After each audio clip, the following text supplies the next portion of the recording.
দে দে 300 টাকা তুই চাইছিস ভাই 270 টাকা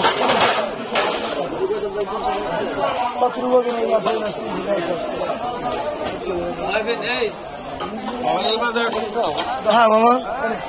সব বাজারে আমি ঢুকি কারণ সবারই দেখা দরকার আছে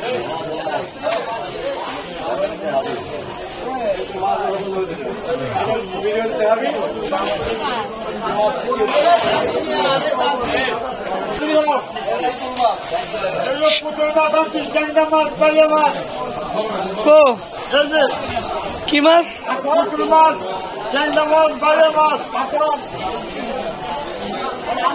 খালি অভিনেত এত পুতুল মাছ আছে ট্যাংরা মাছ নাই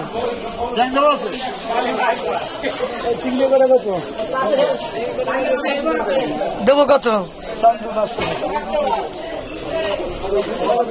দেবো কয়টা কোন 400 টাকা 400 টাকা একদম ধরেন 400 টাকা হয়েছে আমি কি দেবো 300 দেবো 350 দেবো ঠিক আছে